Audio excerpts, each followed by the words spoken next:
आजको यस भिडियोमा हामी हाम्रो टिकटक अकाउन्टमा भएको ब्यालेन्सलाई चाहिँ कसरी हामीले चाहिँ टिकटक कोइनमा कन्भर्ट गर्ने भन्ने कुरा सिक्ने छौं। हामीले लाइभ बसेर होस् वा अन्य विभिन्न तरिकाहरुबाट चाहिँ हामीले अर्निङ गरेको जुन ब्यालेन्स हुन्छ त्यो ब्यालेन्स त्यो अमाउन्टलाई चाहिँ हामीले फेरि पनि कोइनमा कन्भर्ट गर्न सक्छौं र हाम्रो साथीभाइहरुलाई चाहिँ गिफ्टको रूपमा त्यसलाई चाहिँ सेन्ड गर्न सक्छौं। त्यो कसरी गर्ने भन्ने कुरा अब म तपाईलाई सिकाउन गइरहेको छु। सो भिडियो पुरा हेर्नु होला।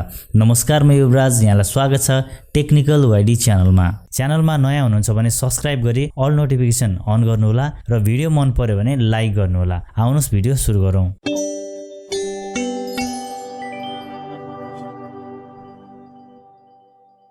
सबैभन्दा पहिले चाहिँ तपाईले आफ्नो मोबाइलबाट प्ले स्टोर ओपन गरेर प्ले स्टोरमा चाहिँ 𝗏𝗏𝗵𝑃N भनेर सर्च गर्नुस् र त्यसपछि यो 𝗏𝗏𝗵𝑃N प्रोक्सी अनब्लकर भन्ने छ, यसलाई चाहिँ तपाईले इन्स्टल गर्नुपर्ने हुन्छ। यो आइकन तपाईले याद गर्नु होला। ठ्याक्कै यही सफ्टवेयर तपाईले चाहिँ इन्स्टल गर्नुपर्ने हुन्छ। ओके, अब इन्स्टल भइसकेपछि यो 𝗏𝗏𝗵𝑃N लाई चाहिँ ओपन गर्नु होला। अब माथिपट्टि चुज फ्री लेखेको छ, त्यसमा क्लिक गर्नु होला। अब एक्सेप्ट मा क्लिक गर्नुस्। अब एग्री एन्ड कन्टिन्यू मा क्लिक गर्नुस्। अब इनेबल मा क्लिक गर्नु होला। अब यो डाउनलोडेड एप्स भन्ने छ, यसमा गएर चाहिँ यो 𝗏𝗏𝗵𝑃N लाई चाहिँ सेफ ब्राउजिङ मा यतापट्टि टिक लगाउनुस्।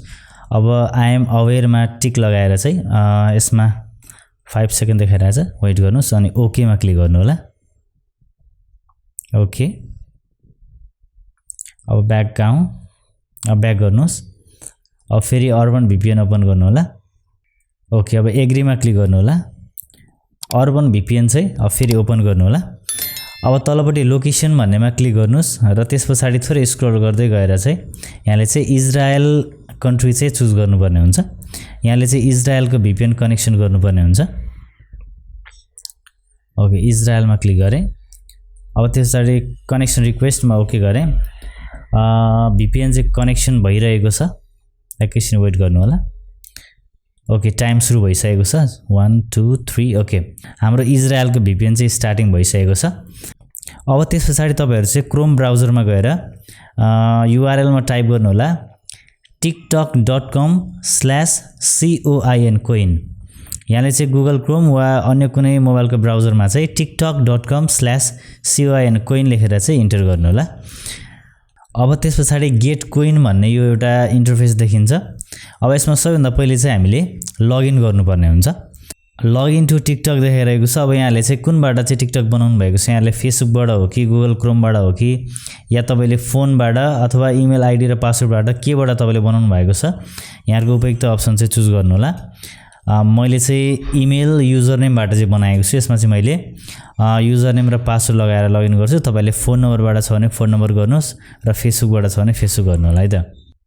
ओके, मैले आइडी र पासवर्ड लगाएर चाहिँ लगइनमा क्लिक गरेको छु। Okay, enter 6 digit code. हाम्रो मोबाइल नम्बरमा चाहिँ 6 डिजिटको कोड आउनेछ। यो चाहिँ भेरिफिकेसनको लागि हामीलाई चाहिँ ओटीपी पठाएको छ। एकैछिन वेट गर्नु होला, तपाईको मोबाइल चेक गर्नु होला ओटीपी को लागि। ओके, ओटीपी आइसकेको छ। ओटीपी इन्टर गरेँ। अब त्यसपछि हाम्रो टिकटक आइडी चाहिँ सक्सेसफुली लगइन भएको छ, यहाँले देख्न सक्नुहुन्छ। ओके, लगइन सक्सेस लेखेको छ। हाम्रो टिकटक आइडी चाहिँ सक्सेसफुली लगइन भइसकेको छ। अब त्यसपछि रिचार्जको विभिन्न अप्सनहरु रहेको छ। यहाँले चाहिँ पेपलबाट पनि अथवा यहाँको चाहिँ भिजा कार्डबाट पनि तपाईले चाहिँ कोइनहरु चाहिँ पर्चेज गर्न सक्नुहुन्छ। हामी चाहिँ अहिले पर्चेज गर्न गइरहेको छौं, हामी चाहिँ अहिले एक्सचेन्ज गर्न गइरहेको छौं। हामीसँग टिकटकमा भएको ब्यालेन्सलाई चाहिँ हामीले कोइनमा कन्भर्ट गर्न खोज्दैछौं। त्यसले गर्दाखेरि तलपट्टि एक्सचेन्ज कोइन भन्ने अप्सन छ, यो एक्सचेन्ज फर कोइन भन्नेमा ट्याप गर्नु होला। ओके, अब हामीसँग छ $3.61 $3.61 को चाहिँ तलपट्टि देखाइरहेको छ 361 कोइन चाहिँ हामीले प्राप्त गर्न सक्छौं। अब यो लिस्टमा देखिएको कोइनहरु तपाईले चाहिँ चुज गर्न सक्नुहुन्छ अथवा कस्टममा क्लिक गरेर चाहिँ टाइप गर्न सक्नुहुन्छ कोइनको संख्या र त्यसपछि एक्सचेन्जमा क्लिक गर्नु होला। ओके, म चाहिँ अहिले 190 वटा कोइन चाहिँ किन्न गइरहेको छु। 190 मा क्लिक गरेँ र त्यसपछि मैले चाहिँ यो एक्सचेन्ज भन्ने बटनमा क्लिक गर्न गइरहेको छु। Okay, complete exchange for 190 coins भनेर सोधेको छ। अब हामीले चाहिँ यसमा कम्प्लिटमा क्लिक गर्नुपर्ने हुन्छ। ओके, एक्सचेन्ज कम्प्लिटेड देखाएको छ। ओके, यहाँले देख्न सक्नुहुन्छ माथि आइडी को मुनिपट्टि 190 कोइन चाहिँ यसरी एक्सचेन्ज भएको छ। ओके, अब हामीसँग $1.71 रहेको छ र $1.71 को फेरि पनि हामीले पर्चेज गर्नको लागि चाहिँ 171 कोइन चाहिँ हामीले पर्चेज गर्न सक्छौं। यहाँले आफ्नो आवश्यकता अनुसार फेरि पनि कोइन चाहिँ पर्चेज गर्न सक्नुहुन्छ है त। ओके, म फेरि पनि यो $1.71 को फेरि पनि अरु कोइन लिन गइरहेको छु। फेरि पनि मैले सेम प्रोसेस दोहोऱ्याएर यसमा चाहिँ एक्सचेन्ज गर्न गइरहेको छु।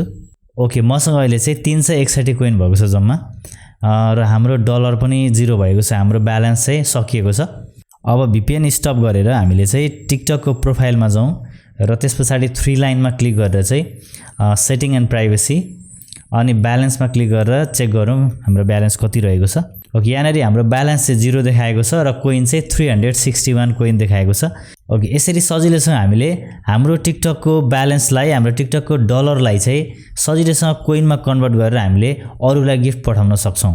हस् त, यहाँलाई भिडियो कस्तो लाग्यो? यहाँहरुको सल्लाह सुझाव कमेन्ट गर्नुहोला र फेरि अर्को भिडियोमा भेट्ने बाचाका साथ आजलाई भने म बिदा चाहन्छु। हस् त, नमस्कार, ह्यापी ब्राउजिङ।